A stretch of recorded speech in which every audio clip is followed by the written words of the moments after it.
दोस्तों, अमेरिका की एक रिपोर्ट निकल कर आई। इस रिपोर्ट ने अमेरिका में हड़कंप मचा दिया। वजह थी कि जिस ईरान से पंगा लेने के लिए ट्रंप ने सारी जान फूंक दी थी, उसी ईरान के सामने अब ट्रंप सरेंडर मोड में आ गए। वजह क्या, वो आज आपको दिखाने जा रहा हूं। उन्होंने खुद कहा है कि जो ईरान पर हमला हुआ वो ट्रंप की वजह से नहीं हुआ। ट्रंप तो इस दुनिया में शांति लाना चाहते हैं।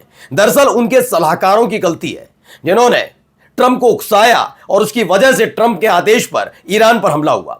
ये वही ट्रंप है जो अब से तकरीबन 10 दिन तक, हमला होने के बाद से लेकर 10 दिन तक ईरान में क्या होगा, कौन सुप्रीम लीडर बनेगा, कौन देश चलाएगा, ये हुक्म देने का काम कर रहे थे।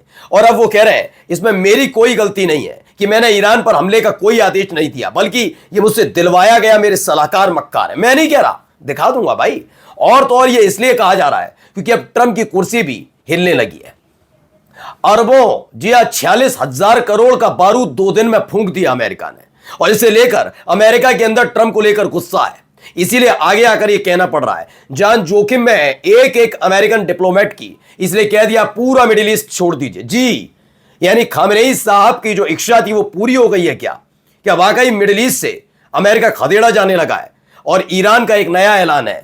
ऐलान यह है कि भैया स्ट्रेट ऑफ हॉर्मुज से गुजरने आने जाने पर कोई पाबंदी नहीं है, लेकिन वो देश नहीं गुजरेंगे जिन देशों में अभी भी अमेरिका के, इजराइल के डिप्लोमेट मौजूद हैं।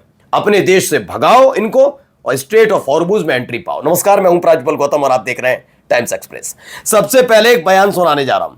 आज बम गोला बारूद से इतर जरा मिमियाता हुआ व्यक्ति देखिए, जो कल तक ईरान का भविष्य तय कर रहा था। तो क्या कह रहे हैं भाई साहब, जरा गौर से सुनिए।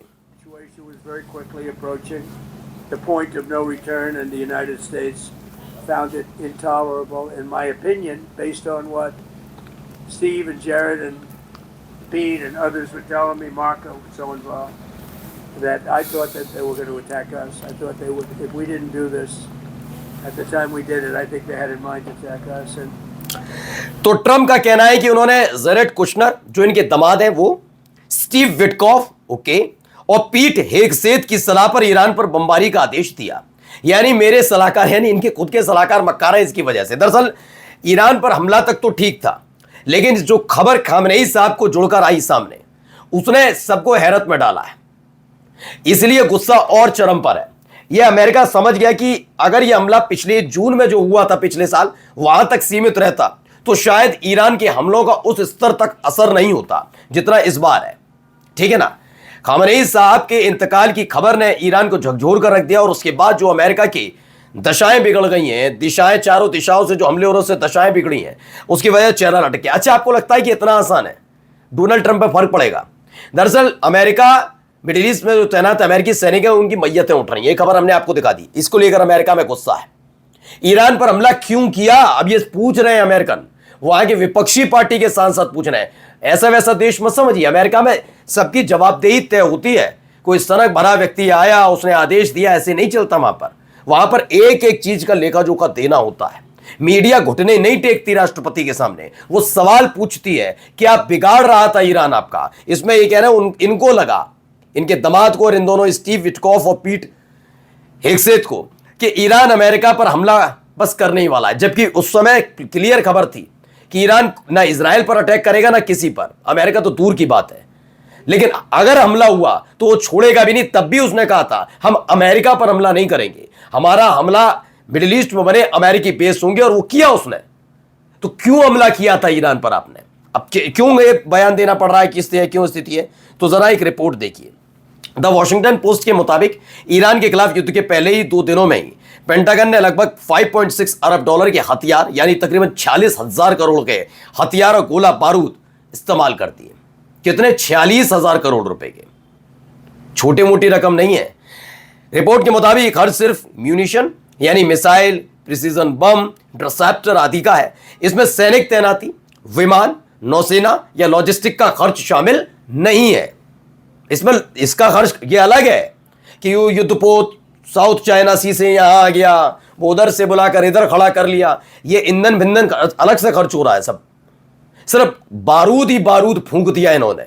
जेट उड़ाकर वहां पहुंचा दिए गए, थाड़ मिसाइल सिस्टम इंस्टॉल किए जा रहे हैं नए, वो अलग है सारा, वो सारा अलग है। और यह अलग है, मतलब बम गोला बारूद में ही इन्होंने 46,000 करोड़ रुपए फूंक दिया। आगे पढ़िए। अमेरिकी सांसद अब चिंता जता रहे हैं कि इतनी तेजी से उन्नत हथियारों के इस्तेमाल से अमेरिका के स्टॉक पाइल पर दबाव पड़ सकता है, खासकर जब पहले से यूक्रेन युद्ध और अन्य सैन्य प्रतिबद्धताओं में हथियार खर्च हो रहे हैं। यह एक कहा जा रहा है, ठीक है ना। चलिए अगली खबर आपको दिखाता हूं। इसी बीच एक और खबर आई, इसने भी बेचैन कर रखा है। इसलिए अब अमेरिका, डोनाल्ड ट्रंप ईरान को लेकर ज्यादा चिंतित नजर आ रहे हैं। पहले वीडियो देखिए।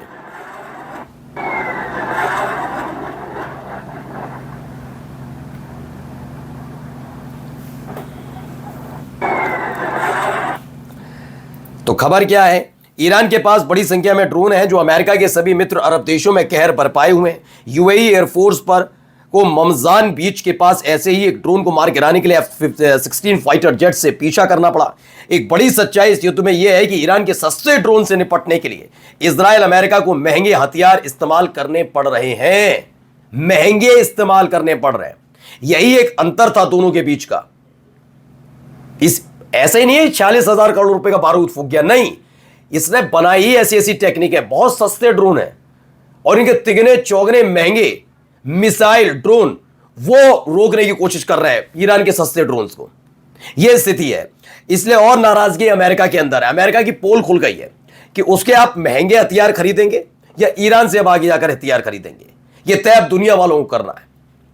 अब अमेरिका के पास कोई फाइल हो आपकी तो आप कुछ भी करिए, क्योंकि आपको तो खर्च करना नहीं है, आपके देशवासियों के टैक्स पेयर का पैसा जाता है, वो बात अलग है। लेकिन अगर आप अमेरिका के सामने नहीं झुकते और एक जायज डील करना चाहेंगे तो क्या कौन सा हथियार लेना चाहेंगे? वो हथियार जिसने अमेरिका को बचा ही नहीं, उसके बेस नहीं बच पा रहे, अमेरिकी सैनिक नहीं बच पा रहे, जेट नहीं बच पा रहे, इजराइल नहीं बच पा रहा, या वो हथियार जो है बहुत सस्ते और एक झटके में काम कर देते हैं? बताइए, सभी देश जानते हैं कि इसको लेंगे। अब क्या हो रहा है, US orders more diplomats to leave Middle East, यानी न केवल बेस कैंप बल्कि ये मिडिल ईस्ट से अपने डिप्लोमेट यानी कि दूतावास खाली कराए जा रहे हैं। अमेरिका अपने डिप्लोमेट आदि को मध्य पूर्व यानी मिडिल ईस्ट छोड़ने को कह चुका है। दरअसल रियाद, सऊदी अरब स्थित अमेरिकी दूतावास के कुछ हिस्से, जिनमें सबसे ऊपरी मंजिल पर CIA स्टेशन शामिल है, ईरानी ड्रोन हमले के बाद पुनर्प्राप्ति योग्य नहीं रह गया है, यानी उसे ठीक नहीं किया जा सकता। इसीलिए अब कहा जा रहा है कि भैया इसे खाली कर दिया जाए। ये अब क्लियर कह दिया गया है कि कैसे भी इसे खाली करके निकल जाओ, मिडिल ईस्ट छोड़ते हुए चले जाओ। अच्छा, क्या कहा था खामनेई साहब ने? हमला हुआ तो क्या करेंगे?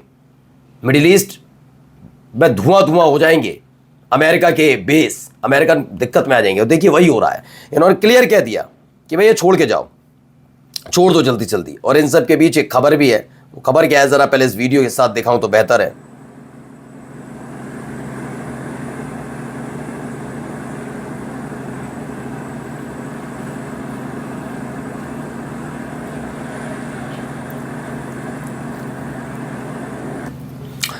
तो यही है, ईरान ने स्ट्रेट ऑफ हॉर्मुज में चाइना और रूस के अलावा सबकी एंट्री बंद की हुई है।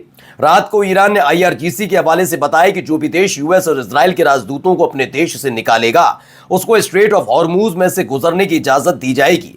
तेल और LPG सिलेंडर की कमी से जूझ रहे देशों के लिए खबर खुशखबरी है। अभी देखना इन दोनों देशों के राजदूतों को कौन कौन धक्के मारकर निकालता है अपने देश से, ये अब कहा जा रहा है। नमस्कार।